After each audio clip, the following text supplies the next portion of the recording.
Hi there, and welcome to the Consultants Growth Playbooks. I'm really pleased to have Chris Nichols, who's co-founder of GameShift, a UK-based consultancy. So, Chris, welcome onto the podcast. I'm so glad you said co-founder. That's good. So, Chris, when I get people onto the podcast, I like to dive straight in and say, is there one particular way that you generate new business or have generated the majority of the new business for your organization? Yeah, we're tiny. So we're a micro consultancy. We started off with two of us. Now there's 20 of us. And I would say that the whole thing really has been based on reputation and relationships. What we do is quite edgy at times, and people only buy that from people they trust. So we won business through reputation, relationships. People know us and refer us. Yeah. But you did say the main way. That's not the only way, but I would Yeah, say no, that is absolutely. definitely the main way. And I must say, so I guess I'll show it. So I do know Chris a little because I have the absolute pleasure of Chris and his organization being a client of mine at the moment. I'm always fascinated when I talk to Chris about he has done business over the years. So I look at it the way that you said it is your relationship, and it's your network has been one of the biggest drivers of that for you. Would I be right in saying? Yeah. I think even when I worked for a large business school and large consultancy, before GameShift, I was part of Ashridge, which was one of the oldest UK business schools. I was always curious about people and what they did. So I was always very active on social media, and because I worked in the business school, lots of people crossed my path. And I was just fascinated by them. I had lots of conversations. It led to connections. I suppose in a very small pond, Philippa, my co-founder, and I, we're known.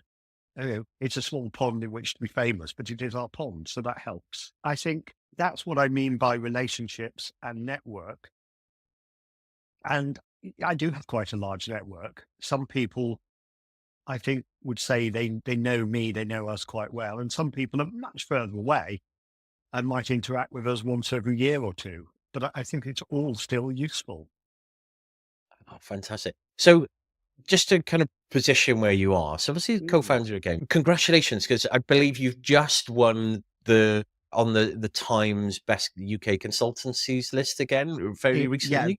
it's the yes, Statista, which is an international polling organization and statistics organization, work with the Financial Times to survey 1,000 companies every year to make a list of the top 100 leading UK management consultants. And we've been, fortunate enough to make that list for 8 years in a row, which I'm, I'm just actually quite proud of because we're tiny. And to be on that list it says that our story has had some impact because people know who we are despite being absolutely minuscule in size. Oh, that's fascinating. And well done, Chris. And I know it's very well deserved and a great reflection of what you do. So I'm going to lead the conversation a little, if it's okay with you, because Mm. there's one thing that's fascinated me in the conversations that we've had, and that is you talk about going and speaking to people. You love getting into conversations, and you are one of the most truly curious people that I know about getting into conversations and speaking to people. But you've always had this delightful way of how you then rephrase it. So I come from a training background, and the training industry is built on using associates, and even the industry trying to hide the fact that they use associates. If you're working as an associate, you couldn't tell people, or you keep it quiet and hidden. And it was always, client must know you're working under our brand. And the phrase has always fascinated me, the way you describe things. I go out and meet good people, and I discuss with them about the challenges that they're having. And then at the end, there's a point where I generally, because of the size of my network, I'll turn around and say something like, "Oh, you should meet so and." That's always fascinating because most people would say, "I'll go away and do a proposal," and you'll keep those people on the delivery side. But you would then turn that into, here's the offer of what we could do as game shift. But you've always introduced it to me anyway in the conversation that I need to introduce you to this person. But you'd probably then end up doing the project if it came about, but you led with introducing them to a specific person. Have I got the gist of that from our conversations. Yeah, but this goes back a really long way into my history. I've been in consulting one way or another for it's alarmingly close to 40 years. I was in Pricewaterhouse and then PricewaterhouseCoopers and then Ashridge Consulting and then GameShift. And I was never the main technical expert for everything. My thing has always been asking people what's going on and then finding good people for them to talk to who either are real experts in something or who've got a really good creative way of solving a problem that nobody's an expert in. And my role in the world is to introduce good people to good people. And right at the foundation of that is being interested and listening. And for me, that's at the heart of relationship building. If you mean that, all the doors are open. Oh, Chris, I love it. But interesting, you're still doing the same message there, and you're not varying from that. So you don't then go and say, sounds like you've got this problem. GameShift can help you. Don't you ever feel that if you're bringing another person in, the organization might then want to end up working with that person independently of you? Do you know that's okay? So, it was different when I was Pricewaterhouse. So when I was Pricewaterhouse, my job obviously was to sell Pricewaterhouse, and I think I probably would have been fired if I'd gone, let me introduce somebody from Coopers. Or of course, later on they joined, and yeah, and I did. But I think GameShift, part of our reputation is based on trust, and that includes our ability to say, actually, we're not the best people to do that. This thing you're asking for, we don't work in that way. But would you like to meet someone who does work in that way? And we can introduce them. And people really respect that because we're not at the door clamoring for, we can do that, we can do that, we can do Yeah. that. And then often a year or two later, people will phone back and go, I've been wanting to talk to you for ages because you're the only consultant who ever said to me, hire somebody else. And I did. And now I'm ready to do the thing that you were talking about. Now we can work in Yeah. that way. And I think we're patient.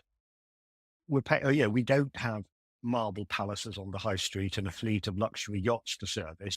We can wait and we can give the work to others. And sometimes what goes around comes around and they refer work to us. Fascinating. Brilliant. But sometimes you do then, the people you refer in do work under your umbrella, and you Hmm. end up doing the business as GameShift, Oh, even though that's you're right. There are 20 partners who are part of the closer in GameShift constellation. And when we introduce them, they will do work as GameShift. Yeah, I love it. I do like it. It's such a lovely way that you do it. And I'll move on from that now because I don't want to bore people with it. But it's always struck. It's such a lovely way. You're introducing the person rather than saying, like, we can solve that challenge. Yeah. Chris, I guess so. The next thing is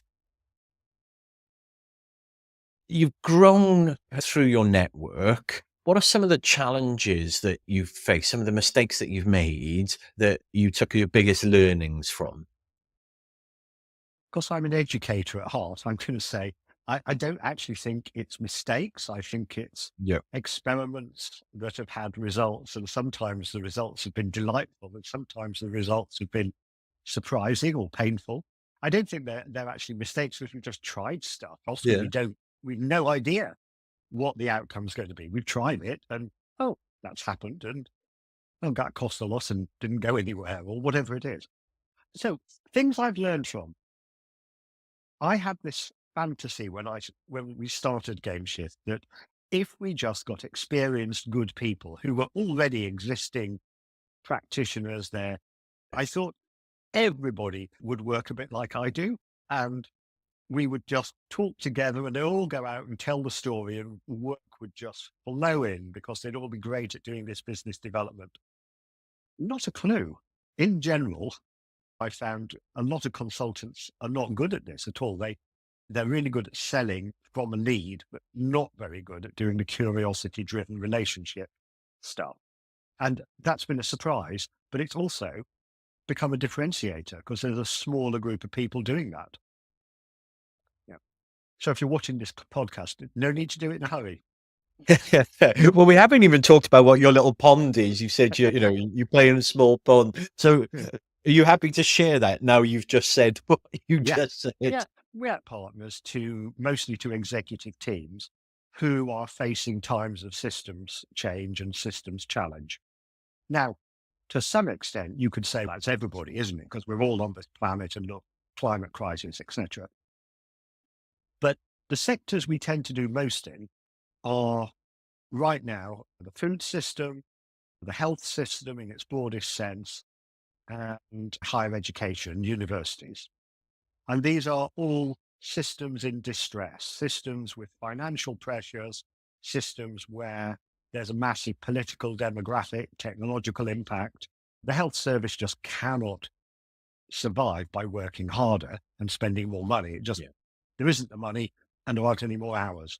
So they have to reinvent something. And we work with leadership teams in that situation because we can help them to think radically differently and more connectedly and connect up their system. And that's what we do. Okay, superb. Thank you very much, Chris.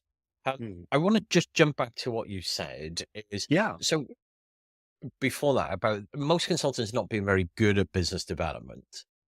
If that is true, and I concur, I see it a lot, whether you believe it or not, if you're listening to us too. But if that's okay, what's the best route for people then? Is it learn, say I work with 40 plus years consultants, i.e. age, because they've been a consultant in a big Yeah.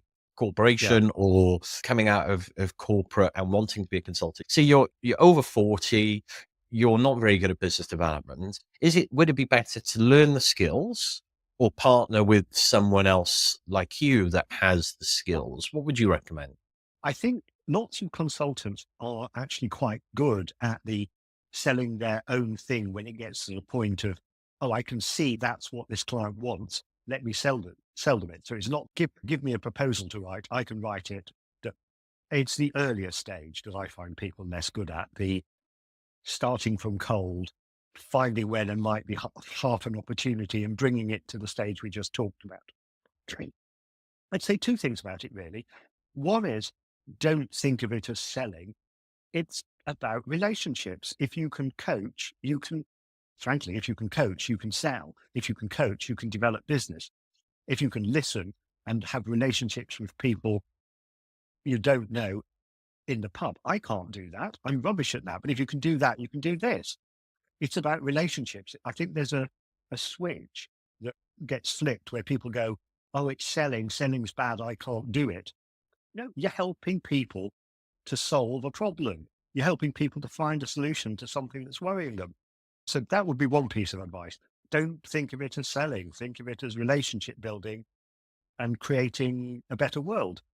The other thing is, if you really don't want to do that and you need the proposal and the lead, then do partner with people and be more like Peter. You can use Peter because what you're doing I've seen you do with some of my colleagues in GameShift helps them to tell their story better and create the relationships. And that works. Partnering with people who can do that is good.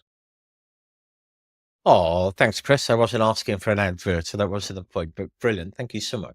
And I absolutely concur that bizarrely, most of the skills that the top consultants I work with have are the exact same ones. Once you get this aura of selling, it's asking great questions, being inquisitive, being able to put disparate bits of information together quite quickly on the fly in the moment and lead that into the next question is what consultants do, but they just have this thing. And personally, I think a lot of it is perpetrated by a lot of the narrative around the top consulting companies, where there's even a book, I think, called Never Say Sell, and it was you partner, but then they had big consulting organizational structures around them, and they didn't have to. You were brought in, put on a client, and then you had your next 25 years mapped out.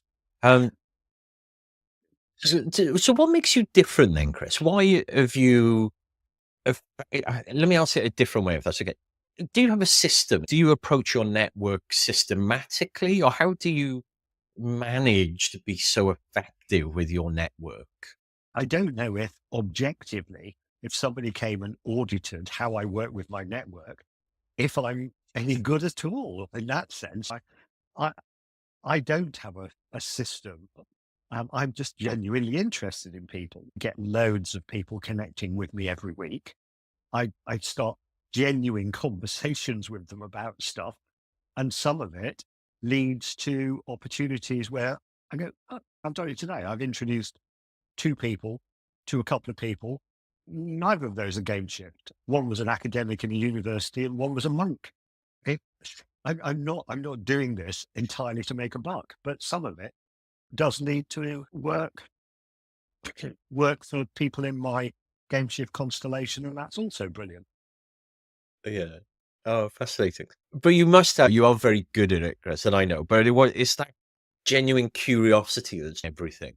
Yeah, and Peter, I think one of the things that really matters is nobody likes to be given I'm sorry, I'm old enough to think of Bristol, who used to sell brushes door to door. Nobody wants a hard sell about you must buy my brushes.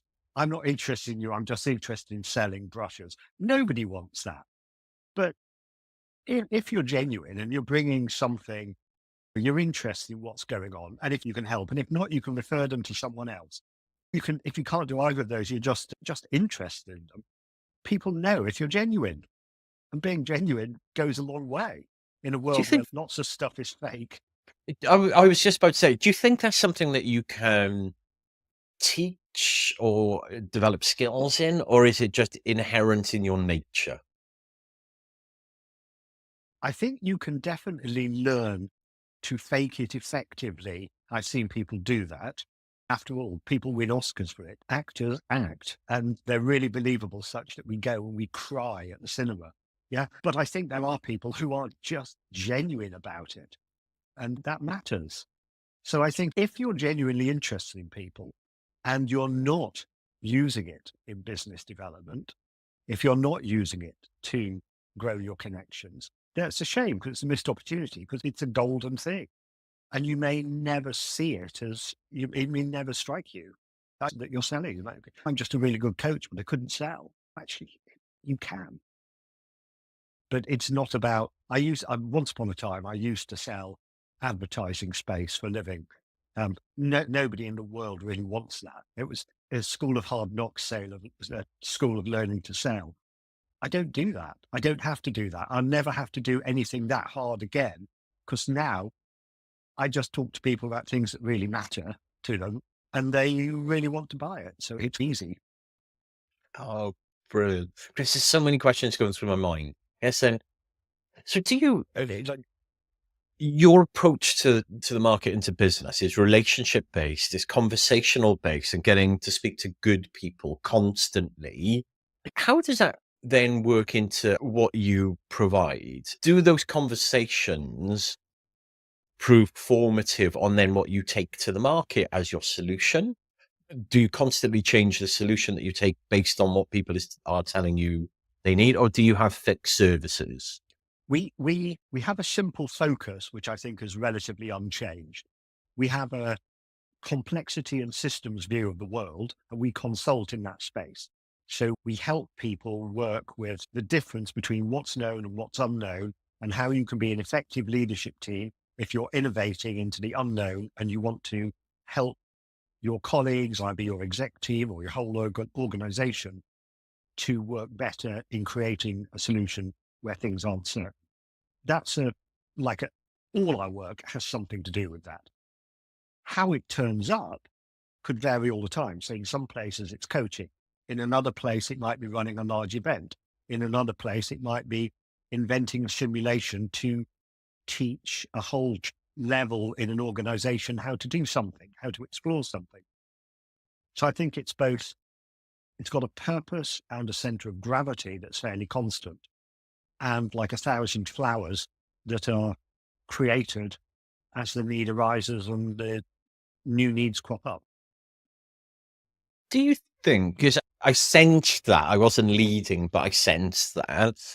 Do you think that position is dying out a bit? I grew up learning around consulting, reading books by the likes of Alan Weiss and The Trusted Advisor and David Maister. Look at Alan Weiss.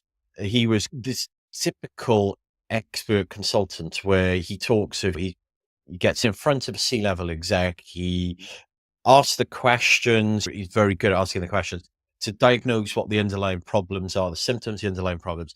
But then one day he could be working on sales and he could be working on customer service. The deliverables were constantly changing, if you like, but he was positioned as that expert authority and the mechanism was constantly changing across Yeah. all areas of the business. Do you think it's still viable to do that now in consulting, where you can be that kind of that trusted advisor, that visible authority, where you can really get to grips with the issues they're facing and then design something off the back of it that's constantly changing? It's much easier, I think, for people. We lose a lot of work from people who want a solution in a box and a neat label on the side, who want to say, no, tell us the 5 things you're going to do, the 3 clear outcomes and the price. We go, it's not us. If you're clear enough that you want that, you really don't want us. The point at which you want us is when you're not even quite sure what the question is. Yeah. What sort of maternity services might help women of color to have a better birth experience in 2035? Nobody in the world knows the answer to that question. You can't buy the solution in a box. You need to think about it in a different way. And we are co-explorers. We'll help you not to fall over your own bias, not to just get the same people in a room with the same data. So we're halfway between a rigorous think tank and a coach, a team coach, to help you get out of your own way and not fall into your own stuck patterns. Is it dying out? I hope not, because I think there's a creative art to it. Uh, can it all be replaced by AI? Not yet. I think the expert solution is going to be replaced before the creative collaborative solution. But maybe eventually both the sellers and the buyers will be replaced by robots. We'll all send our avatars to work. I don't know, but Is not that where yet. we lie on a beach, Chris? If that's an offer, Peter, Not together. I'm going to Portugal for in a week. You can always pop down. Oh, that's fascinating, Chris. So ultimately, so you can't product the whole thing is productized consulting, which allows you for repetition and everything else. So your positioning is based on the fact that it's absolutely impossible to productize what you do. I think we can describe it enough, the thinking partner, team coach, collaborative exploring, that people know enough to call us. And like in the Financial Times listing, it comes under a couple of headings. We're listed under people and performance. We're listed under organizations, like organizations, growth and futures, and change. So there's like some buckets of problems or issues. So if you've got a group of people who you want to perform better, you've got an issue you want to get people to innovate. Yeah, you could look at someone who's got one answer in a dog and pony show, and if that fits you, brilliant, hire them. Or you can look for someone who helps you to think about it differently. If that's what you want, brilliant, we'll talk. And Fantastic. And you mentioned AI, and personally, I think that's where just tremendous value is going to be added. People are, yes, you can get AI to crunch data and stuff, but it's applied brain thinking based on expertise and history and evaluation yeah, is where the next big thing is in consulting, continuing what it's always been. yeah. But do you know, I don't know if we've got time. I don't have not just enjoying the conversation, Peter. But I'm also still a visiting professor at universities, and I talk about this what we call futures work, how you collaborate to get a more clear perception of an unknown future. And these days, I appear jointly with my AI assistant, Claude. I will actually ask Claude live, how should we think about this? What can you tell me about it? What am I missing? What if we look through the eyes of such and such a writer or thinker? And that comes up live, but it doesn't tell this group. You can use AI to create all kinds of new questions, but it can't then tell you how to interact as a team. to collaborate well, how to get out of your stuck patterns, how not to let fear get in the way. And that's where you need someone with a bit of experience to help you with the group dynamics. Claude or ChatGPT can give you a list of what the Yeah. group dynamics would be, but it can't spot when it's happening. It can't spot that little wrinkle on the side of your face when you're curious that is different to that one when you're smiling. It can't spot that. So it doesn't know what to do with the human dynamics. When Conscious about my wrinkles now, Chris. That's all. it was a lovely wrinkle, don't worry. So, Chris, bringing it back into the business development realm, Yeah. because we could chat for ages about many different things.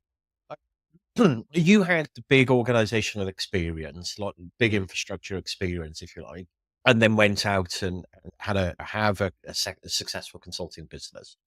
What advice would you give to someone trying to do the same thing, either starting up a consulting business or moving out of one of the big consulting houses, setting up on their own? Mm. It's a really good question, because it's not an easy thing or an automatic thing. It does bear thinking about. First piece of advice is, don't assume that the world will beat a path to your door. The world probably will not. Having something that you can be known for, you don't have to be an expert in it right now, but you're interested enough to develop a point of view, which doesn't have to be the answers. It can just be an area of work with some good questions. And for me, I would say, offer to the world reasons to talk to you. You know, content or value. It's not about you, it's about solutions for your clients. So give people a reason to want to phone you up and say, this is an interesting person. They should be in my world. They're making me think about things I don't think about. They're making me ask questions that I hadn't even realized were questions. And I'm delighted they're, you know, something like that that gives people a reason to want you in their life. Fantastic. Chris, my tough question. Feel free not to answer if you don't want to. But was it all smooth running for you you and your co-founder, obviously, in the first couple of years? Did you? Nothing's ever been smooth running. I've never known any smooth running in anything. No, actually, smooth running. No, we're a tiny business. First of all, Philip, my co-founder and partner in this, would tell you I'm rubbish at running a business anyway. Philip runs the business in many ways. And that's another piece of advice. You know, if you're going to set up a business and you're not really a business person, get someone to work with you who is. Don't try and do everything yourself. And we have plenty of days where I spent over the years, many thousands. We've been lucky to be big enough to have 20 and 30 and 40,000 pounds spends on marketing and different experiments. Some of them have been rubbish and some of them have been great.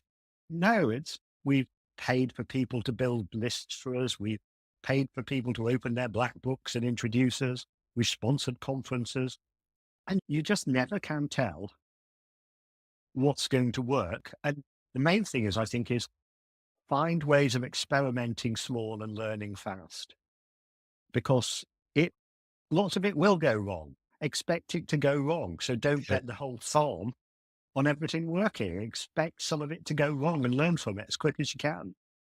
Uh, Brilliant. Yeah, and you and I concur on that. So how did you, I've never actually asked you this question. So do you remember when you and Philippa set up, how did you get your first, say, 5 clients? Relationships, networks. One of the We were very lucky. So we worked for Ashridge Consultancy. Philippa and I met at Ashridge. We were joint leaders of a strategy practice there. And as part of the business school contract, you had a certain number of days, it was like 25 days or something, that you could do for your own private consulting work while you were still employed at the business school. So Philippa and I already had the start of Game Shift years before we went full time. So when we left, and we left because there was a takeover and the new parent organization just wasn't that interested in the stuff we did. We already had some snippets of work and we grew those. And that was one way. And the second way we did it was, into our network, we were invited to partner on bids with larger firms. Said, we've got this solution, but we need someone who does this bit that we know you're really good at. Will you come and join with us? And very often we were able to grow that little bit, which was like one day. I remember going to a client in France. Can you help us? Can you come and do a keynote on this issue for one day? I think we worked with them for 8 years. Wow. Because yes, we can.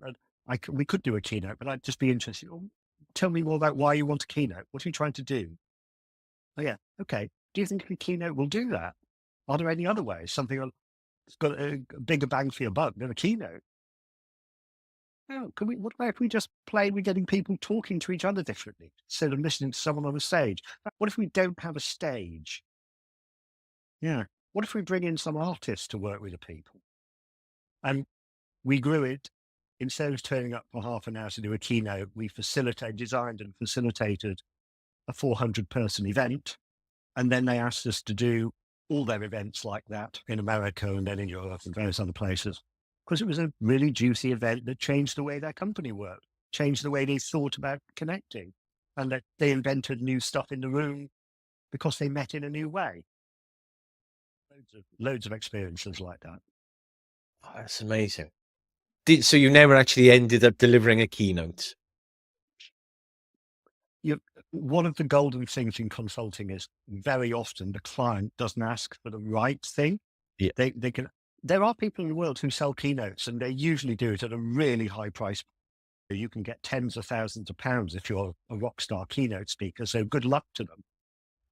But I don't think there's any keynotes out there that change the world mostly. What happens is if the keynote's really good, it sparks some conversations, which then have a life of their own. Now you could just have the keynote, or you could do away with the keynote. And instead of hiring the rock star, you just say, what are the conversations we need to have? How can we have them? Because we've got loads of inspiration ourselves in this room. So for this conference I was talking about, we ran actually spontaneously, we weren't going to do it, but we ran a speed dating. I remember somebody coming onto the stage and said, look, I've got this product for this client. It's already a client of our company, but I need someone who's an expert in organic chemistry of screen technology. And someone about 300 meters away, far side of this venue, put their hand up and said, I've got a PhD in that. By the time they left, an hour later, they'd got the seed of a new product for this client. And there were half a dozen of those new products came out of this one speed dating thing, which is just one conversation in a conference.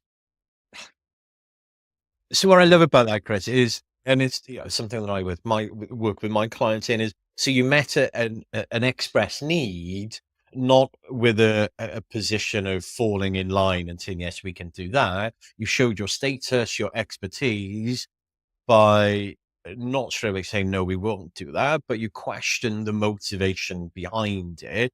And actually that expanded out into something very different. Absolutely. Just that snippet there demonstrates your skill and your expertise. And I pointed it out because I want people listening to really be present to what you've just done. But then I guess the follow-on question of that for me is, if you just said, yes, I'll come and run the keynote, how much do you think that client would have been worth to you as a result of that over the years? And the second point is, how much value did they get that wouldn't have happened if you'd just done what they asked for? Don't know, and I don't know. Yeah. So I have done keynotes that have led to ongoing conversations. It's possible. We don't measure the value because we're tiny and we're not trying to sell an army of young men in blue suits and young women in blue suits who go in and stay in the company. We don't have an army of consultants to put in. So we're not there. We see the conversation start. The company's already really good at doing stuff. If they weren't good at doing stuff, they couldn't hire somebody like us. They wouldn't pay our bills. But they're already good at doing things. We don't need to spoon feed them to do their jobs. We just need to help them spark off things that they're missing. Pretty. Yeah, I didn't mean to put you on the spot, Chris. I think what I was trying to lead a little is, probably you would have lost a lot of revenue if you just done what they asked, but also they probably wouldn't have got the value Yeah, out of the true. engagement. When I was younger, I was probably arrogant enough to say something like, never give the client what they ask for. Now I'd say, be interested enough in what the client's really trying to do Yeah. to help them get it, because what they're asking for may not be the most effective way they could go. Yeah. They may have seen a really good keynote and know that that's what they would like. They do. Boy, do I know some good people for that. But if that's not the best thing, and if they're curious and want to explore something, I know some people who can do that. Yeah. No. Yeah, spot on, Chris. So, Chris, we're coming to the kind of the end. I'm very conscious of your time. Is the hook of the question really? Is there anything that I haven't asked you yet that I should have asked you to get maximum value out of you as a contributor on the podcast?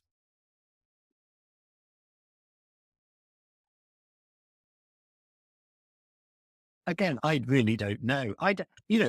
We could talk for ages. I mean, I have silver bullets. I don't believe really in Mm. silver bullets. Yeah. Uh, if I was to give people a gift or a piece of advice, it would be just keep learning, experiment, notice what happens, learn. Because I think it's really easy in a consulting business to be so busy doing your thing, or Mm. so busy looking for work to sell your thing, that you stop paying attention, you stop learning new stuff, you stop being interested. And that's where things go wrong. So long as you're staying alive, doing work that's alive, being interested in the living edge of things, good things happen. Yeah. It may not grow the next McKinsey or the next Price Waterhouse, but I personally don't want to do that. If you want to do that, I'm not your man. You need somebody else on the podcast. Yeah, no, fair. So you and the person I interviewed last, it's not what I want. It's not my thing.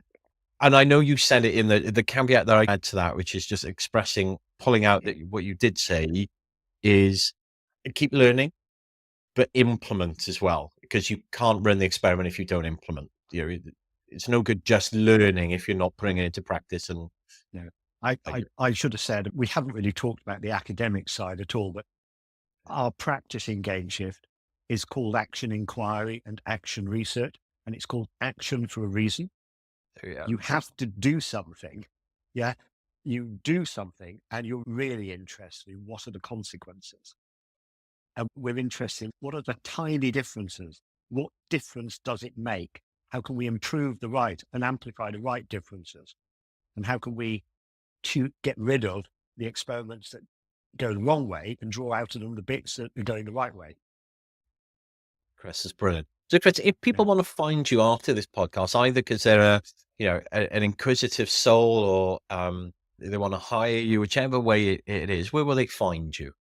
I think I'm pretty easy to find. Gameshift.co.uk. Can we put links somewhere, Peter, if Yeah, we can put a link? yeah, like And always. I'm on LinkedIn as well. I write a lot.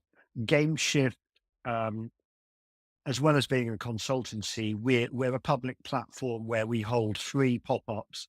We host people who've written new books, people with great ideas. They don't work for us. Nobody's charged to come to these. Nobody gets paid for presenting. They're just good people coming to talk to good people about good stuff. And it's all on the website, gameshift.co.uk, ideas. It's all there for free. Oh, Chris, fantastic. Thank you very much. Yeah, I think the thing that I'll take away from this is get good people talking to good people. And if that was probably the motto that you would have for me, that's really stood out. Chris, thank you ever so much. You've been an exceptional guest, and thank you for coming on with me. It's a pleasure. Thank you. See you soon.